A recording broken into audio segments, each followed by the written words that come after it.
Get going live. Hey, everybody. The show that y'all have been waiting for. Hardly anybody ever gives update, and I am here with Carol, the mom of the original video where she was arrested, and her case is now over. It's been over for a while, and I am going to let her talk from there. Carol, introducing you to my lovely audience. Hello. All right. This is Carol, and she's going to tell you her story on everything that happened. Go ahead, Carol. Okay. October 17th, 2017. There was a note on my door when I got home from picking the boys up off the school bus that CYFD had stopped by my house, and I wasn't there. So Michelle had been my advocate. I go to her for, if I have a question about anything, or if anybody else has a question, I automatically go to her, or I give her number to other people that she can help. So I called and told her that this specific CYFD worker had left a note on my door. And while I'm on the phone with her, there was another knock on my door. And I went to go answer it, and it was said CYFD investigator and the Alamogordo Police Department. So I went out front, had closed the screen door behind me so I could talk to them. And they said that they were there on, the reason why they were there is because they received a anonymous call that there was either abuse or neglect going on in my home towards my kids. So I asked her, I was like, I want to know what the allegations are. Oh, I don't have to let you know them. No, by law, you have to let me know. I want to see the report. I want a copy of the report. Oh, we don't have to give it to you. Yes, you do. It is law. You have to give me a report. I want to know what's going on. Well, we need to go in and check on the kids and check the house. I was like, before we start, can I go call my advocate?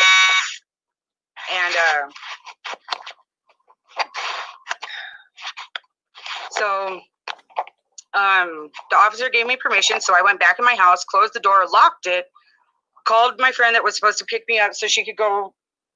She was on her way to come pick me and the kids up, take me to go grocery shopping. Couldn't get a hold of her because she was in another town over. So I called Michelle and told her they're here. They want to come in. Michelle told me, do not let them in and record. And by this time, there's multiple police officers at the door.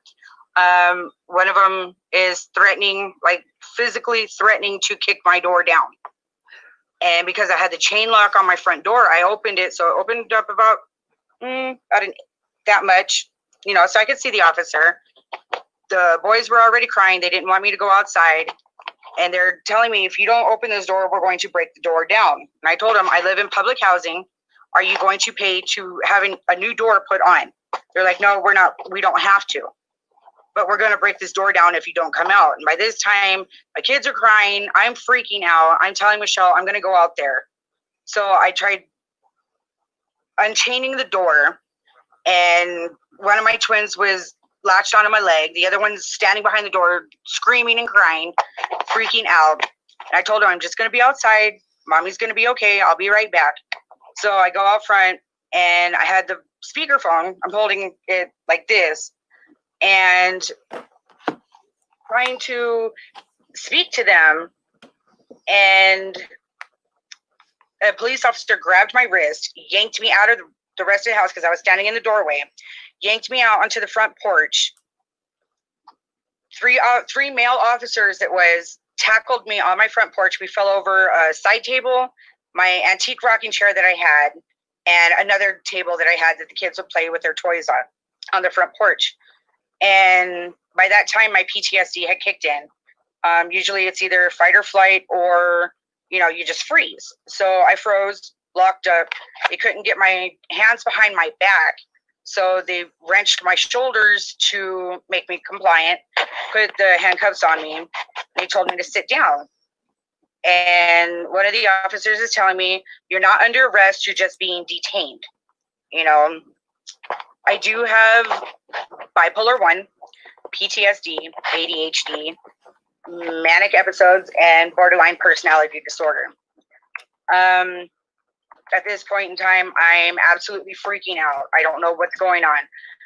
Michelle pulled up, I think it was right after they put the handcuffs on me, and I was already sitting on the porch, and she comes up to record. And as soon as the CYFD investigator saw who my advocate was, she told me the worst mistake you ever made was having this woman as your advocate, and was proceeding to tell Michelle's case to people who had no knowledge of what was going on with her case at the time. And I even told her, I was like, isn't that against the law? Like a Hippocratic oath? You're not supposed to be, do you really want to be telling someone else's case when you have open cases yourself against you? Do you really want me to start telling your business to everyone who doesn't need to know? So she's on the phone trying to get a transport van to come and take my children. One of the officers is asking me, what's going on? You know me. Why are you being like this? And I told him, I am scared to death right now. I haven't taken my medication yet. And yes, I am scared to death. An officer standing in front of me with his hand on an unclipped service weapon in his holster scared me even more. Oh my God. And I'm just naturally loud as it is, So they picked me up, they walked me to the car, and by this time I'm screaming and yelling, whoever called, I hope you're effing happy. And they went and they put me in the squad car. And while I'm sitting in there, you hear the chatter on the scanner and stuff, and they're trying to figure out how they can pull Michelle's vehicle over,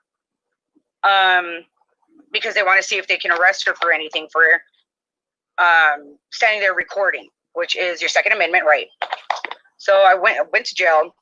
The officers at the jail couldn't tell me anything. Anybody and everybody who was calling the jail asking me what was going on, or trying to check up on me and see what was going on, nobody knew what was going on. I was in there for 3 days, was released, walked to a friend's house, got my kids, and went to a safe house for the rest of the week for I think it was 5 days. Nobody knew where I was. My family didn't know. The only thing I told my mom was, whatever it is that you're telling this woman, shut up, because she's going to flip it and use it against me. She's known for doing perjury, lying on the stand. So I told my mom, shut up, went completely off the grid. Nobody knew where we were. The following Monday, I told Michelle, I was like, I need to take my kids home. We need to go home. I went to the house. She took me grocery shopping so I could have food in the house. Straightened it up a little bit. It wasn't even dirty at all. Just a couple toys on the floor. Shoes in the living room. That's about all I seen. Yeah. A friend of mine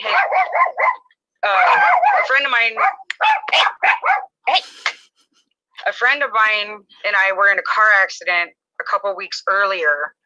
And something told us back then to get a notarized power of attorney. So should anything unfortunately happen to either her or I, our children would go to each other until, something could be figured out. That is the only reason why CYFD were not allowed to take my children, because they had a guardian that I had already pre-appointed to take my children. I would not let the police department or CYFD in my house, because they could not produce a signed and dated warrant from a judge stating exactly what the allegations were. Let me ask you something. The power of attorney, is that the medical power of attorney that I was telling you about? Or is that something a little different? No, this was just a generalized, almost like a will kind of thing. Like if I were in a car accident in the hospital, then my children were to go with her. Okay. You know what I mean? So, and thank God we had that in play. They would not let her watch my children in my house because they did not have the authority to go into my house, but they did go and inspect her house. and they were extremely nitpicky. She was just moving into her residence, so there was a pair of scissors on the counter, and there was papers on the floor that she was going through trying to organize her filing cabinet and whatnot. Right. And they went in and they're like, well, you need to pick that up, you need to pick that up, you need to pick that up. And I told her, I was like, don't ever let them in your house. Right. If they do not have a warrant, never let them in your house. That you give up your 14th Amendment for search and seizure. If they see anything that they don't like the pair of socks that your kids are wearing, they don't like the way your child's hair is styled, they can immediately say, oh, this child is in danger. We need to take them out right now. Correct. And that's where they can steal your children. On the body cams of the police department, they repeatedly heard me say, I will comply with what you want me to do. I will do whatever it is that you want me to do, as long as you go get a warrant first. You have to get a warrant before I will let you in my house. And that is your constitutional right to be, as an American, you have the right to defend your home. You do not have to let anybody in your house. I don't care if it's police department, state police, the sheriff's office. This is put into play by the Supreme Court, not district court, not magistrate court. This is from the Supreme Court, federal court, from the federal government. Right. If they do not have a warrant from a judge, you do not let them in your house. I don't care what they threaten you with. If they're going to put you in jail, go sit your time out in jail for a couple of days. Fight your case. My kids have been traumatized. They are terrified when they see a police officer with any kind of woman carrying a clipboard down. I actually had about 3 run-ins with CYFD that month alone that year. Wow. Because of stupid things, a cat scratch on my daughter. I remember one time she went to school and didn't have a jacket or something, and they called CPS. It was No. It was a pair of socks. My son did not have a pair of socks on. Oh, okay. As he was learning to direct himself. And then when he fell off the porch, moving furniture in the house, oops, I bruised my bone. He had a little mark on his eyebrow. And the teacher told me, well, if something like that happens, just write us a note so we know. But yeah, they came and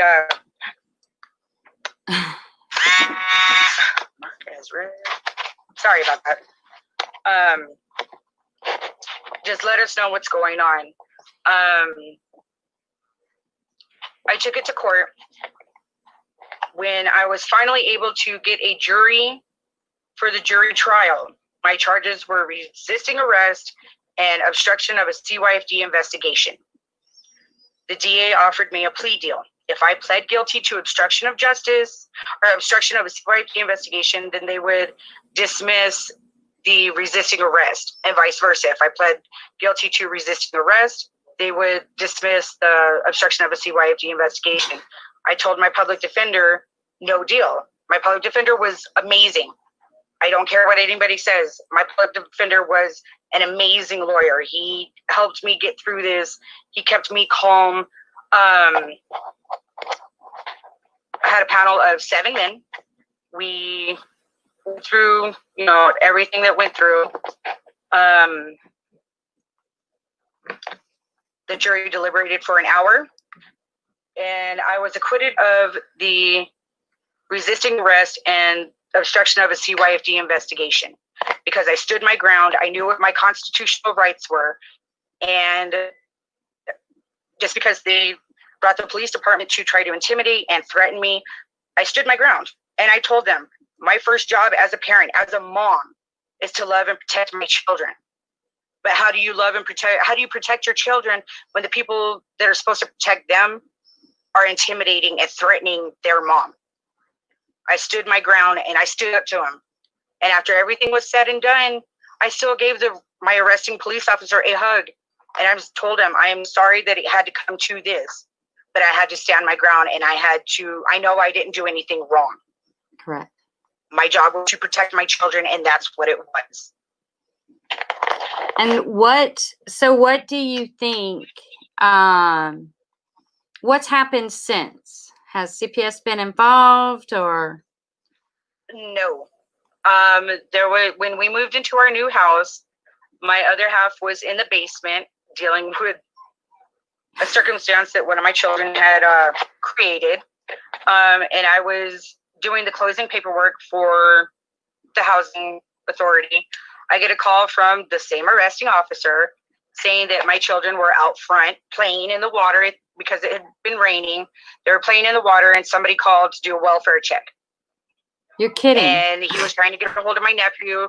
My nephew was upstairs taking a nap. But I told him, I was like, my other half is downstairs. There is an adult there. Right. But I told my children, stay inside, do your homework. You are not to be outside. My other half knew that I was leaving, and he was okay with them. You know, we knew what was going on, and they still went outside and they were playing in the water.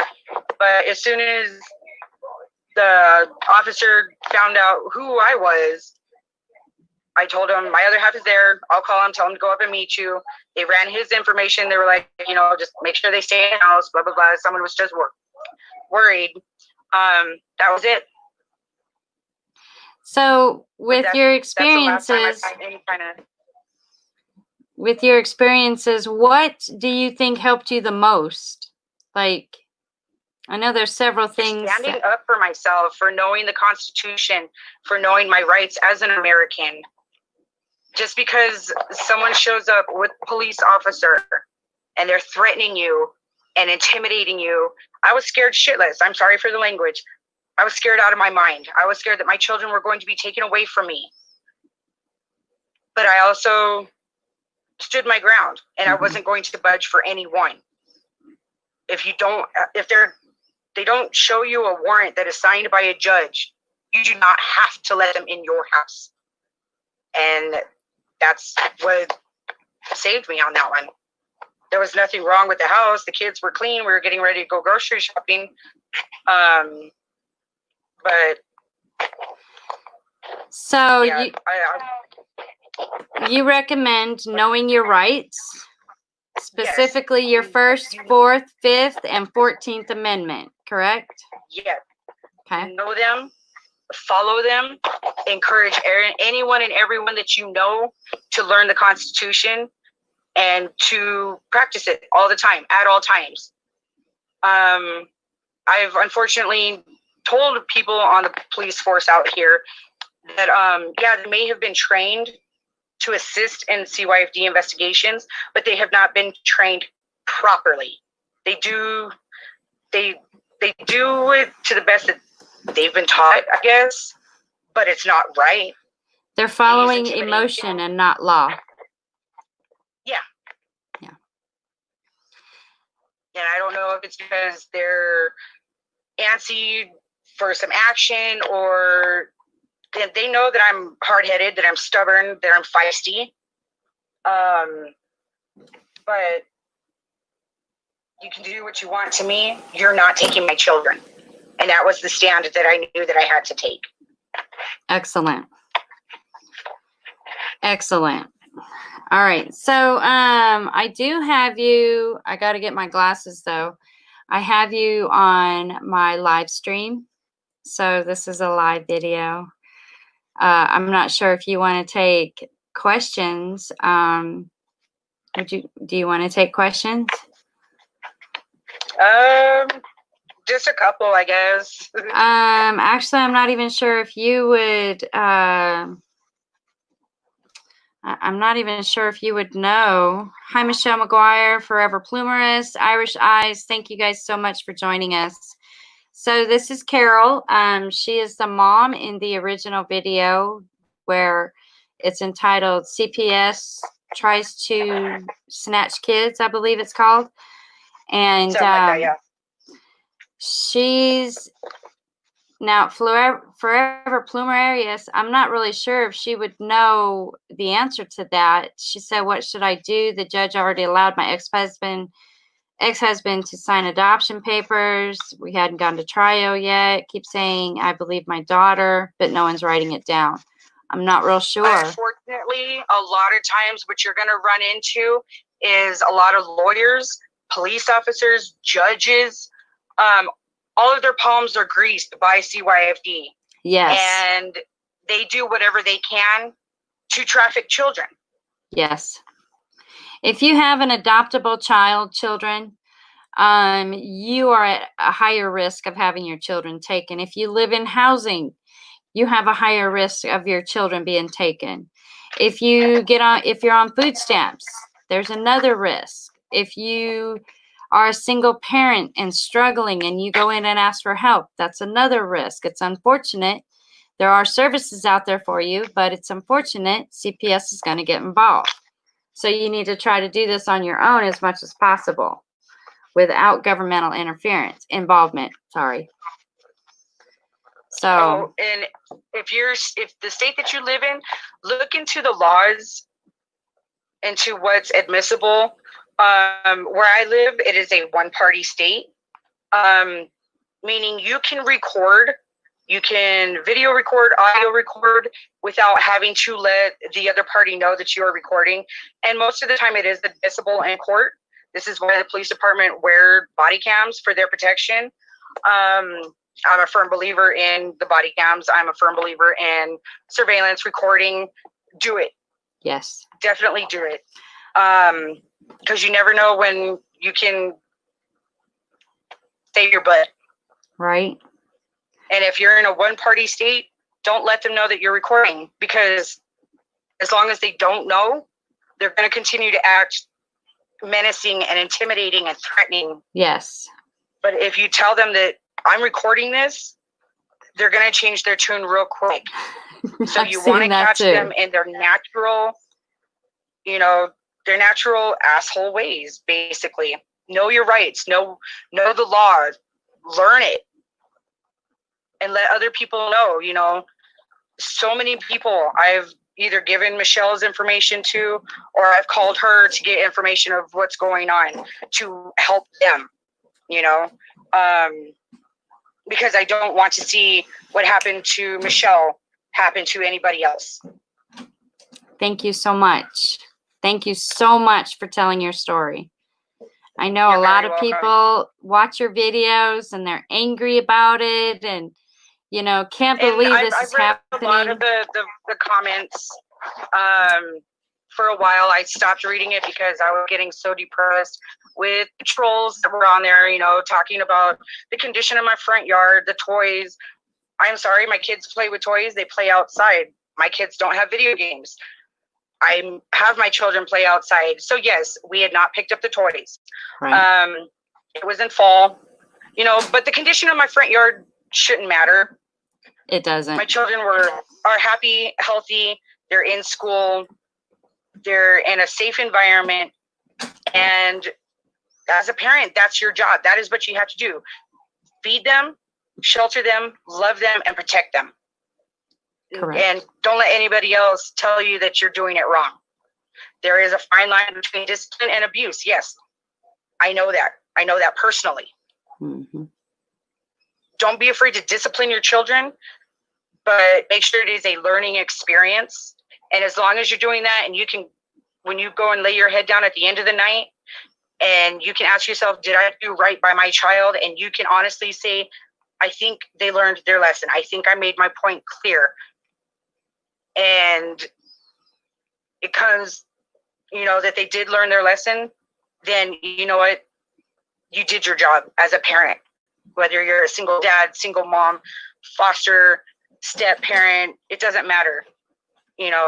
These kids are our future. We have to protect them, but we need to raise them to have discipline for themselves and to respect other people. And when stuff like this happens, my daughter called me and she freaked out. You've never left me a day before in my life, Mom. What am I going to do? You're going to jail. Am I ever going to see you again? That broke my heart. But I told her, baby, I don't know when I'm getting out. I'll be out soon. I will see you soon. But yeah, this has definitely traumatized me and my children. I don't even spank my kids anymore, which sometimes maybe needs to happen. But because of that fact, because of that whole situation that had happened, sorry. But yeah, definitely find out the laws of your state. If you see a pattern of child trafficking for CYFT, stealing children. Talk to your council or your city representative to start bringing it up at Senate meetings, or take it to the governor, take it to the mayor. You know, somebody is bound to listen one way or another. If you say it loud enough and long enough, somebody is bound to take a minute to listen to what you have to say. They will. They will, especially if you're a voter and you let them know that you vote and you have a voice and you'll let your voice be heard. They will hear you. They will sit down and listen to you.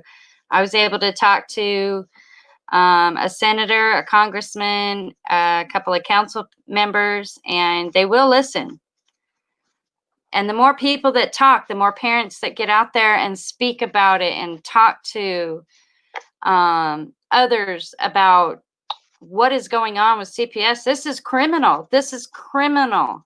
And it's hurting so many people. Like, I can't even fathom how many families are going through this. I know that it's hundreds of thousands right now, here today. I know that it is. We have to start defending our kids. So, ladies and gentlemen, that is Carol. Much love to you, girl. Thank you so much for the update. I'm going to let you go. Is there anything else that you'd like to tell us? Protect what's yours. Love and protect your children at all costs. That's it. Learn your rights. Be an American, and know that the Constitution is there to protect you and to save you. So this is what I've told my viewers. I've told them, first thing, number one, you grab a camera. CPS knocks on your door, you grab a camera. Number two, don't answer the door. You don't have to let them in. You can talk through the door if you feel like it, but you don't have to communicate with them whatsoever. And I tell them, number three, be polite, be calm, ask for the warrant, ask them to please leave now, because there's no reason for you to be talking to them. And exigent circumstances. Yes, exactly. Make them tell you what exactly is going on. What are your charges or allegations? Exactly. Because at this point, there's only allegations, accusations. Yes, somebody had called an anonymous tattletale line because they had some kind of beef with me, and so they went after my children. Right. And that happens very common. That's why I want that 800 number disconnected. If you really truly feel that there's abuse for your child, you call the police. That way you have to stand by what you say. Yep. So, all right. There you go, ladies and gentlemen. Thank you very much, Carol. You have been awesome. And thank you, Michelle. You take care, okay? And kiss the babies for me. All right. I sure will. See you later. See you later. Bye. Okay, so that was Carol. And she is the mom in the original video. And what works for her, so she was acquitted of all charges. Acquitted. They can't come back and recharge her for the same incidents. So I want to talk to you guys about something real quick. She was charged with interfering with the CPS investigation. Okay.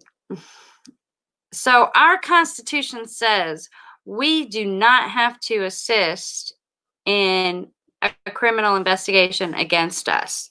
We can assist our attorney in our defense, but there is nothing in there that says we have to help them investigate us. So to me, that's a BS charge anyways. Okay.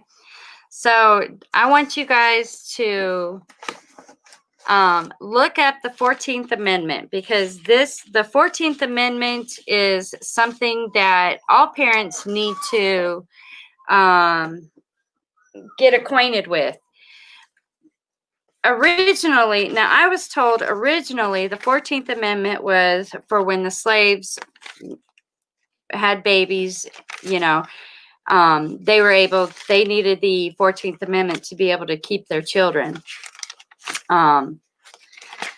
So that 14th Amendment nowadays helps us parents, us keep our own children.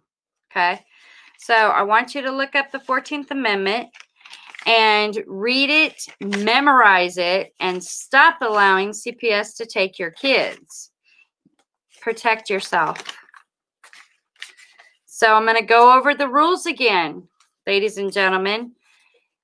CPS knocks at your door. You grab your phone and start recording, or you grab any kind of recording device and you start recording. Okay? You need to get into the habit of the first thing, grab your phone. Okay? That's the first thing you need to do. Grab your phone, start recording. Don't let them in without a warrant. If they don't have a warrant, they can kiss ass, goodbye. No. No warrant. And if they do have a warrant, so, here's the signature down here. And if they're going like this and they're showing the rest of the warrant, none is unacceptable. That's not good enough. They need to take the piece of paper and show it just like this. Hold it just like this so you can see the whole thing. Okay? Number 3, be polite and calm. Number 4, don't allow them to speak to your children. Okay? Number 5, ask what the charges are. Well, at this point, they are accusations. They're not really charges. Don't respond to them. Don't try to defend them. You don't have to defend them. They have to prove you're guilty. You don't have to prove you're innocent. Okay? And refer them to your attorney. And be polite. Don't forget, be polite. I would love to let you in my house. Just like Carol said, I would love to let you in my house. But I have to see a warrant. I do have to protect my family and my kids, So I would love to let you in, but I would rather see the warrant. I just have to see the warrant first. Okay? All right. Yes, CPS does take children from good homes, but you understand why, Michelle? They take good children, good, well-adjusted children out of good homes because those children are easier to adopt. You don't have to put them on medication most of the time. If they're well-adjusted, they'll adjust well to a whole new family, right? Yeah. That's why they leave abused children in their homes, because those children, nobody wants to adopt a little kid that's going to beat people.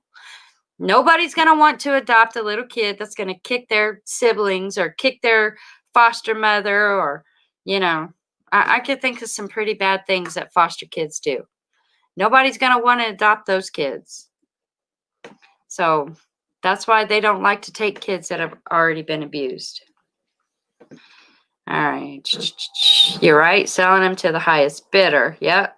Oh, yes. The rubber stamp on the signature. For crying out loud. So it has to be, now I've seen this done before, and I've heard that some CPS offices have a blank document where they could just fill in a name, and then the bottom of it has a little rubber stamp. Okay. So we don't want any rubber stamp signatures. It has to be signed by a judge, his own handwriting, not rubber stamped. It's very important, guys, because if it's rubber stamped, it's no good. And they get away with taking your kids anyways. So no rubber stamping. All right. Yes, you're right, Michelle. Money. Okay, ladies and gentlemen, go over there to that other video and watch it and know that the mom has let you know everything is good. Everything turned out the way she wanted it to. No charges. She was found acquitted. A jury of her peers, but they were 7 men, a panel of 7 men. That's interesting because, they told us we couldn't have a jury. Oh, I think it's because it was a criminal case. Nobody's taking my kids, Allie. How you doing? I can't pronounce the other part of that. Where, what do you mean where in the video? So, okay, I am going to put a link to the YouTube video that I'm referring to. It's called CPS Tries to Snatch Kids, I believe is what it's called. Okay, that's cool. This is a new app that I'm using.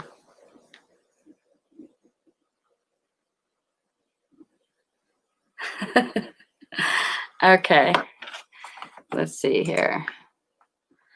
Let me go to YouTube and get a link to that video.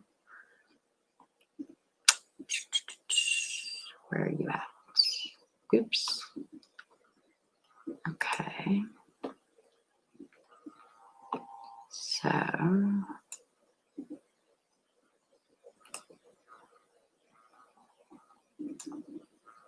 I'm looking for it. It's not on the front page like it usually is because I'm actually live right now. So that's the one that's being featured. Okay, here you are. I don't have my glasses on, so I can't hardly see.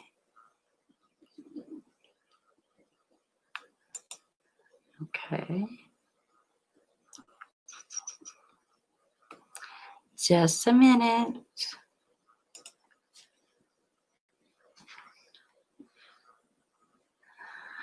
So, and we are going to have a little bit of a revealing video because I am going to expose her. All right.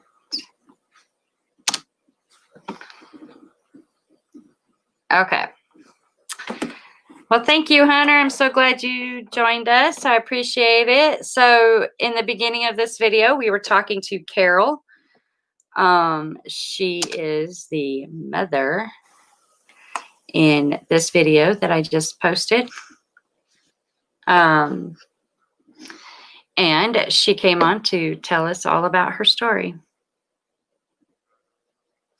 Okay, so thank you very much. I do have a couple of things I have to do, so I'm going to end this live stream. And don't forget to like and subscribe and share this video so that you and all your friends and family and loved ones know how to protect yourself against CPS, okay? Watch the original video and then watch this video so that you know how to protect yourself. What helped for her might just help for you. Much love, everybody.